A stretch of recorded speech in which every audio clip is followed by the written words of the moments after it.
हाँ, तो सबसे पहले जितने भी फ्लावरिंग प्लांट्स हैं वो सारे के सारे शो करते हैं sexual reproduction. All flowering plants show sexual reproduction, ये इंपॉर्टेंट पॉइंट है।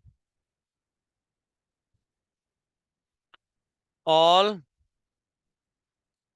Flowering plants show sexual reproduction. ये लिखने का क्या मतलब था? ये लिखने का सबसे बड़ा मतलब ये था कि सेक्सुअल रिप्रोडक्शन वहीं हो सकता है जहां पे सेक्सुअल स्ट्रक्चर्स आर प्रेजेंट। जहां कहीं भी सेक्सुअल स्ट्रक्चर प्रेजेंट होगा, सेक्सुअल रिप्रोडक्शन सिर्फ और सिर्फ वहीं हो सकता है। और प्लांट का सेक्सुअल स्ट्रक्चर क्या है? फ्लावर। बताइए, इसमें तो कोई दिक्कत नहीं। फ्लावर्स के बारे में बात करते हैं नहीं। कि फ्लावर्स क्या है। तो फ्लावर्स मेनली इन चार पांच कामों में यूज होता है। इसका ऑर्नामेंटल वैल्यू है। ऑर्नामेंटल एज इन ये सजाने के काम में आता है। ठीक है, सजाने के काम में आता है।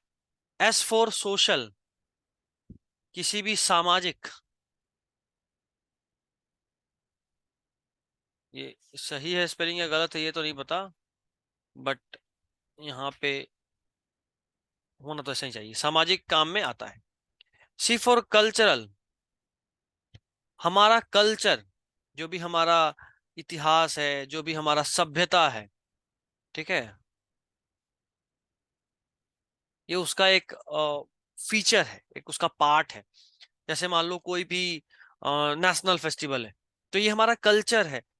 ठीक है, किसी को भी हम ग्रीट करते हैं, कई बार तो एक फूल देकर करते हैं, नेताजी आए तो फूल का एक बंडल दे दिए, है ना, एक बुके। तो ये हमारा कल्चर है। A for aesthetic. एस्थेटिक यानी ये मन को खुश करता है ना, ये किसी भी तरह से सुख, आत्मीय सुख जिसको आप बोलते हो, मन खुश हो गया एकदम फूल देखकर, या उसका सुगंध इतना अच्छा था कि मन खुश हो गया। This is something called aesthetic value. ठीक है, एंड इसको रहने देते हैं। And R for religious. Religious as in हमारा जो भी धर्म है, जो भी धर्म है हमारा, उसका भी एक पार्ट है ये। मान लो किसी बच्चे का जन्म हुआ, कोई पूजा पाठ हुआ, किसी का डेथ हुआ, उन सब जगह पे ये सब यूज करते हैं। तो flowers are the object of Oscar, इतने ही चीजों का काम है। Flowers are the object of. Flower किस किस चीज में काम आता है? तो इन पांच चीज में काम आता है। ये एनसीईआरटी का लाइन है, ध्यान दीजिएगा। ठीक है, चलिए अगले टॉपिक पे बात करें। फ्लावर है क्या? फ्लावर एक modified modified condensed suit, modified condensed suit है, which is modified condensed suit which is specialized to perform sexual reproduction।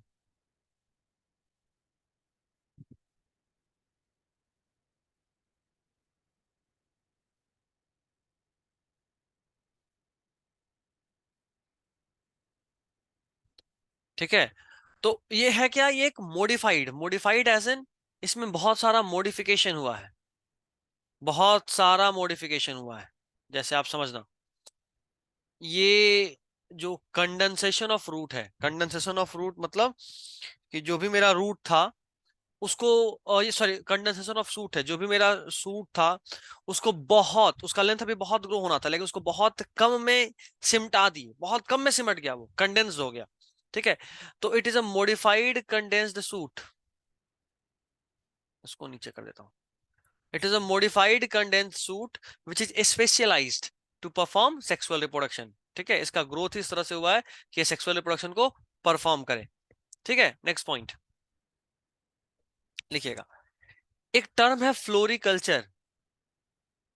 Notes आपके पास पहले से है, हम सिर्फ एक्सप्लेन कर रहे हैं। Floriculture, floriculture is science of growing ornamental flowers ornamental flowers. Science of growing ornamental flowers कहने का मतलब कि वैसा फूल उगाते हैं जिसमें, या वैसा कल्टीवेशन करते हैं, या आप इसको सिर्फ साइंस ही नहीं बोलो, आप बोलो art of growing ornamental flowers as well as the marketing, उसका मार्केटिंग भी इसी में आ जाता है। ऑर्नामेंटल एज इन सजाने वाला फूल। जैसे मान लो आम का पेड़ है, मैंगो ट्री, क्या होगा, जैसे ही अब गर्मी आने वाला है, पहले उस पर फ्लावरिंग आएगा, फूल आएगा, फिर वो फूल सूखेगा और वहां पे फ्रूट आएगा, ठीक है, और इसको हम कल्टीवेट करते हैं। लेकिन अगर आम का पेड़ भी लगा दे तो उसमें फूल तो आएगा। तो कोई समझदार अगर बोले नहीं हमको आम का फूल बेचना है ना, अगर वो आम का फूल बेचना चाहे तो बिल्कुल बेच सकता है। जब आम का फूल है उसी वक्त तोड़ दो, खरीदेगा कौन ये डिपेंड करता है ना। खरीदने वाला और बड़ा समझदार होगा। बट एज एन फूल तो हर जगह आता है, जहां कहीं भी फ्रूट आ रहा है, कोई भी फल है या कोई भी सब्जी है या किसी भी तरह का प्लांट, ऑलमोस्ट उसमें फ्रूट अगर आ रहा है किसी भी तरह से, तो वो फ्लावर तो कभी ना कभी उसमें आएगा ही आएगा। कई बार तो कैक्टस ऐसे पे भी फ्लावर आ जाता है ना। तो फ्लावरिंग तो बहुत जगह आ सकता है, कहीं भी आ सकता है। तो सब फ्लोरिकल्चर में नहीं आएगा, फिर तो वो दूसरे जगह हो जाएगा। फ्लावर के अलावा मान लो अगर आप फ्रूट ग्रो कर रहे हो, अगर आप वेजिटेबल्स ग्रो कर रहे हो, इनके ग्रोइंग के साइंस को बोलते हैं हॉर्टिकल्चर। क्या बोलते हैं? Horticulture. Horticulture is art of growing fruits and vegetables. Horticulture is art of growing fruits and vegetables. लेकिन इसमें भी तो फूल आता ही है, इस फ्रूट और वेजिटेबल के प्लांट में भी तो कभी ना कभी फ्लावरिंग आएगा, एट एनी टाइम तो आएगा ना। लेकिन वो फ्लोरिकल्चर नहीं होता है, क्योंकि इस जगह पे इन सब केस में हम फूल को बेचते नहीं है, ना ही वो फूल सजाने के काम में आता, ना ही वो इतना सुंदर होता है।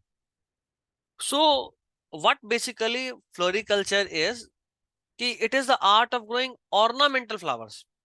अगर आप ऑर्नामेंटल फ्लावर्स को ग्रो कर रहे हैं, if you are growing flowers which are of ornamental value, which are used in you can say decorance, सजावट के काम में आएगा, decoration, then the condition, then the art is known as floriculture. चलिए बताइए, यहां तक में किसी को कोई दिक्कत? बोलो, नहीं बाकी लोग भी बोलो। किसी को कोई दिक्कत है तो बताइए बच्चा लोग। भैया, ऊपर एक बार आप समझा रहे थे मॉडिफाइड कंडेंस सूट, जरा उसको फिर से बता दीजिए तो। मॉडिफाइड कंडेंस सूट यानी, असल में जब यहाँ फ्लावर ग्रो कर रहा था, ये कोई प्लांट है, इसमें आगे जाके कहीं पे फ्लावरिंग का ग्रोथ होना, मान लो यहाँ पे ये सूट है, और अच्छे से बोलो तो यहाँ पे होता है सैम। सैम क्या होता है, कल बताए थे जो लोग कल थे, बताइए जरा व्हाट इज सैम। बताओ जो लोग कल थे, बताओ सैम क्या होता है। Very good. SAM is shoot apical meristem, या shoot apical meristematic tissue. Shoot के टॉप पे, सूट के टॉप पे यहाँ पे जो मेरिस्टमेटिक टिश्यू है, इस जगह पे, इस जगह पे, इस जगह पे जो मेरिस्टमेटिक टिश्यू है, इसको क्या बोलते हैं? सैम। ध्यान रखना। तो इस जगह वाला मेरिस्टमेटिक टिश्यू को हम यूज नहीं कर रहे होते। यहाँ पे ये जो मेरिस्टमेटिक टिश्यू है, ये कन्वर्ट हो जाता है फ्लावर में। कैसे कन्वर्ट होता है? तो पहले जो सूट एपिकल मेरिस्टमेटिक टिश्यू है, वो कन्वर्ट होता है फ्लोरल प्रीमोडिया,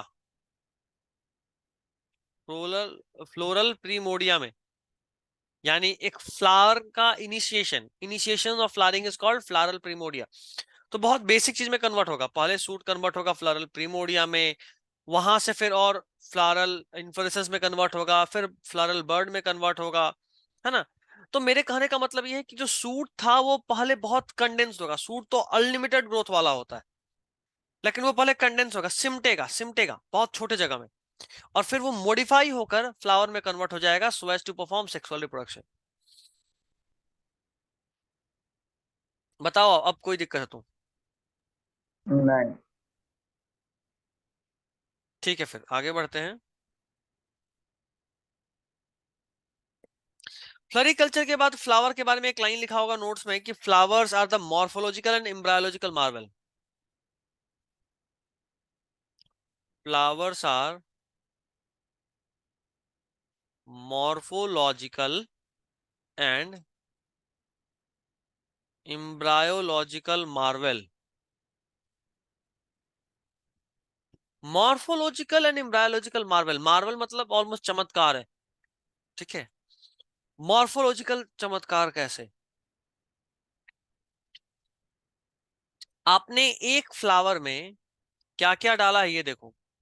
आपने उसमें मेल रिप्रोडक्टिव पार्ट डाला है, आपने उसमें फीमेल रिप्रोडक्टिव पार्ट डाला है, आपने उसमें सेपल डाला है ताकि बर्ड स्टेज में उसको प्रोटेक्ट करे, आपने उसमें पीटल डाला है ताकि बाद में फ्लावर्स को वो सॉरी इंसेक्ट्स को वो अट्रैक्ट करे पॉलिनेशन के लिए। इन सब के अलावा ये सब राइटली प्लेस्ड भी हैं। सिर्फ होना काफी नहीं। जैसे मान लो, अगर मान लो कोई फ्लावर में यहाँ पे है तुम्हारा,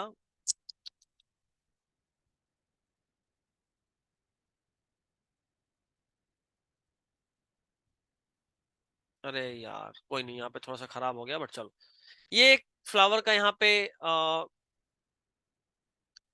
स्टिग्मा है ये।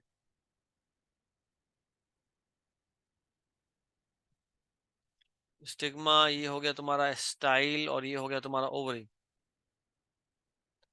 ठीक है। यहाँ पे पॉलन ग्रेन लैंड करता है और फिर यहाँ से पॉलन ट्यूब बनाकर नीचे जाकर ओवरी में फ्यूज करता है, ठीक है। ऐसा कंडीशन था। अब मान लो जो मेरा पॉलन का स्टेमन है, पॉलन कंटेनिंग स्टेमन, उसका साइज सिर्फ इतना ही है, इतना ही बड़ा स्टेमन है।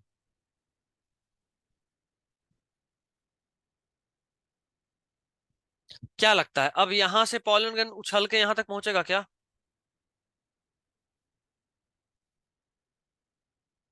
यहां से पॉलन ग्रेन उछल के यहां तक पहुंचेगा? Is it possible? बोलो। Simply not. तो अगर यहाँ पे पहुंचाना है तो कैसे करना होगा?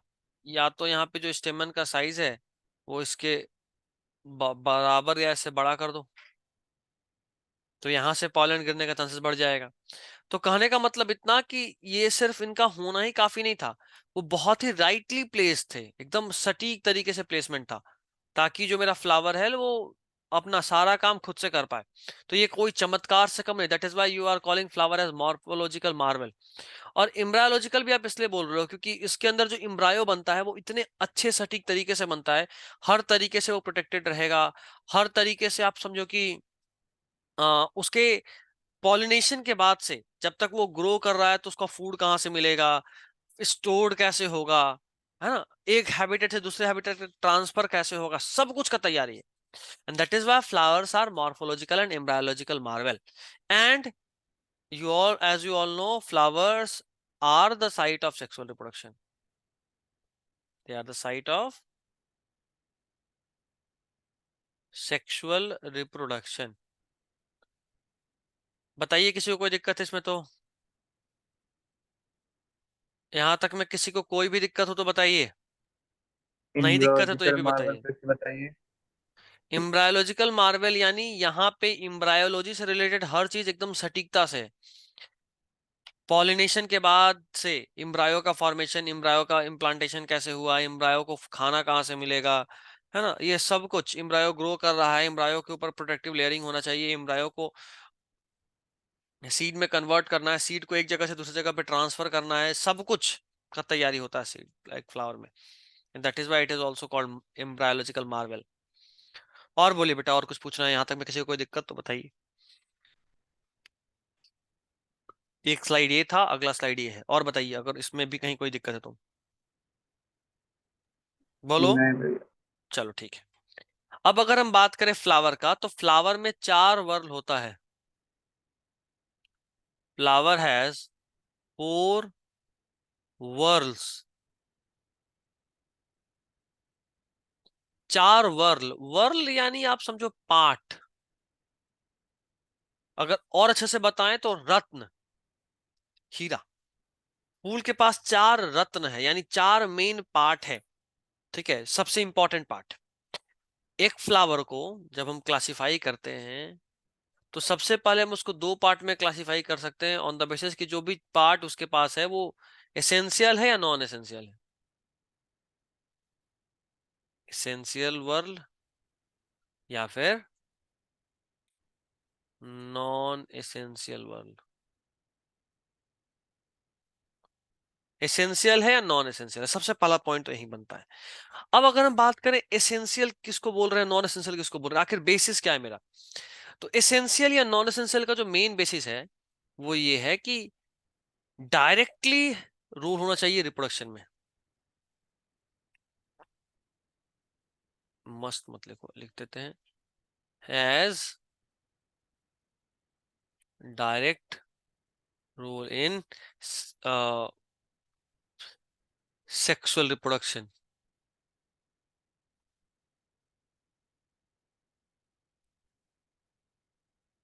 और ये जो होते हैं वो कैसे होते हैं, ये होते हैं फर्टाइल। फर्टाइल मतलब क्या, ये हम बताए हुए, बताइएगा जो लोग क्लास करें वो लोग बताइए फर्टाइल मतलब क्या। which reproduce. Very good, which can reproduce, जिसके पास रिप्रोडक्शन का एबिलिटी होता है, then the condition is called fertile. And non essential whorl में क्या आ जाएगा, no direct role in sexual reproduction, direct role नहीं होता। ठीक है, और ये कैसे होते हैं, स्टेराइल, यानी दे कैन नॉट रिप्रोड्यूस।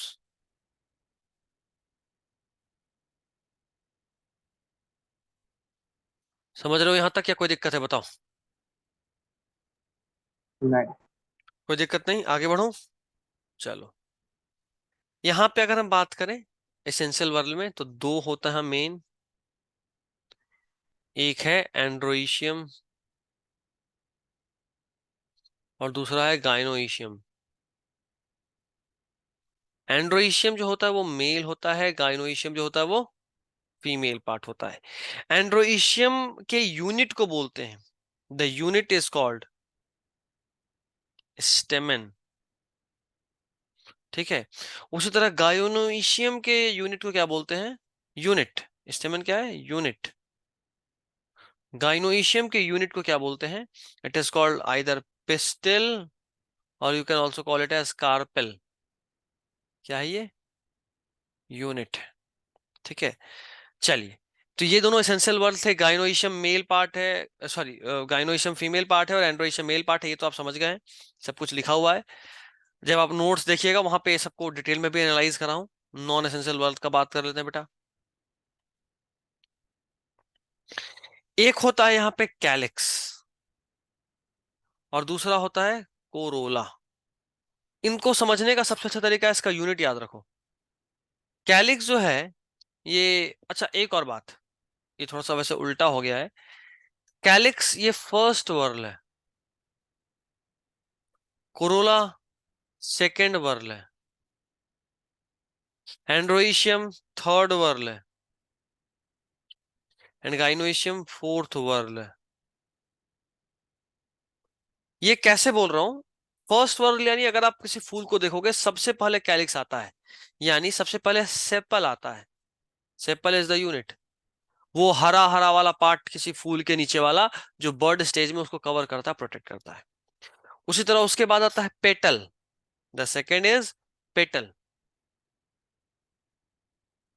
पंखुड़ी। उसके अंदर जाओगे तो आपको मिलेगा एंड्रोइशियम और उससे भी अंदर जाओगे तो आपको मिलेगा गाइनोइशियम। तो आई गेस ये वर्ल वाला चीज तो क्लियर हो गया कि first second third fourth whorl क्यों बोले। बताइए यहां तक में किसी को कोई डाउट है तो मैं भी। No, आगे sir. बढ़ो। चलिए, अब अगर हम बात करें एक फ्लावर के डायग्राम का, तो फ्लावर के डायग्राम में जो सबसे इंपॉर्टेंट पार्ट है, जो तीन चीज आपको देखना है, एक आपको जानना है ब्रैक्ट के बारे में। ब्रैक्ट के बारे में इसको याद रखना है, कहीं भी अगर बर्ड होता है तो बर्ड के ठीक बगल में या ठीक नीचे में एक छोटा सा लीफ लाइक स्ट्रक्चर होता है, स्मॉल लीफ लाइक स्ट्रक्चर। कहाँ फूल में कहाँ होता है ये आप नोट्स में डायग्राम देखोगे मिल जाएगा, क्या होता है वो आपको हम बता रहे हैं। फिर आप पानी दीजिएगा। Small leaf like structure which is found near bird। किसी भी तरीके से अगर बर्ड रहा तो वहां पे एक छोटा सा लीफ लाइक स्ट्रक्चर होगा, बहुत छोटा सा लीफ लाइक स्ट्रक्चर होगा, इतना छोटा कि आप उसको पत्ता कभी लगेगा भी नहीं, लगेगा कि कुछ बस हल्का सा हरा है, लेकिन क्या है ये साफ साफ दिखेगा भी नहीं, बट लीफ लाइक होता है। ठीक है। दूसरा चीज जो आपको जानना है वो है कार्पेल। कार्पेल स्टिग्मा, स्टाइल और ओवरी को कंबाइंड नाम दिए हुए हैं, इन तीनों को कंबाइनली मिलाकर बोलते हैं कार्पेल। और कार्पेल का ही एक और नाम है मेगा स्पोरोफिल। क्या नाम है? Mega sporophyll. आपको ये समझ के रखना है बच्चा लोग कि ये जो मेगा और माइक्रो का कंसेप्ट है, मेगा और माइक्रो, तो चूंकि फीमेल गैमेट बड़ा होता है, ठीक है, फीमेल गैमेट हमेशा बड़ा होता है, and that is why it is called mega. क्या बोलते हैं इसको? Mega sporophyll. उसी तरह अगर हम बात करें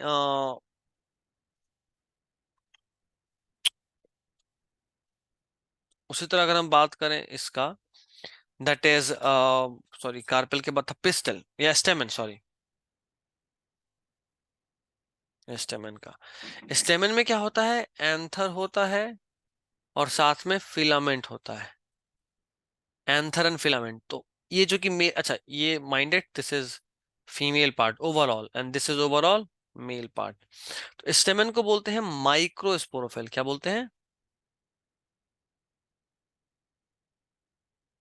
स्टेमन को क्या बोलते हैं बताओ? माइक्रोस्पोरोफिल। बाकी सब कुछ आप देखोगे आपको खुद ही समझ में आ जाएगा। अच्छा, एक और टर्म है थैलेमस या पेडिस रिसेप्टेकल। ठीक है, इधर बताता हूँ। थैलेमस या इसी का एक और नाम है रिसेप्टेकल। थैलेमस या रिसेप्टेकल का मतलब होता है, जैसे मान लो ये कोई ब्रांच है, इस ब्रांच पे ऐसा एक फूल निकला है, ठीक है, जहां पे फूल निकलेगा उसके ठीक बगल में एक छोटा सा लीफ लाइक स्ट्रक्चर होगा, इसी को आप बोलते हो ब्रैक्ट। ये क्या है? ब्रैक्ट। ये वो डंठल है ना, ये वो डंठल है। इस डंठल को बोलते हैं पेडिसेल, ये याद रखना है। डंठल को क्या बोलते हैं? पेडिसेल। ये ऊपर में एक ऐसा स्ट्रक्चर होता है जिसके ऊपर मान लो इधर आ गया तुम्हारा पेटल्स, ठीक है। तो ये जो है ना, जिसके ऊपर पेटल सेपल सब कुछ, इसी पे सेपल भी होगा अगर आपको ध्यान हो तो, वो जो हरा वाला पार्ट था, ठीक है। तो दिस इज कॉल्ड थैलेमस या रिसेप्टेकल। तो जो पेटल है या फिर ये जो सेपल है, ये सब कुछ उस थैलेमस या रिसेप्टेकल पे ही बेस्ड होता है। ठीक है। चलिए, यहां तक में किसी को कोई दिक्कत हो तो बताइए। ये हम लोग जो फर्स्ट क्लास पढ़े थे, ये उसका रिवीजन है। अब अगर आपके पास कोई है ऑप्शन तो बताइए, यहां तक में किसी को कोई दिक्कत तो।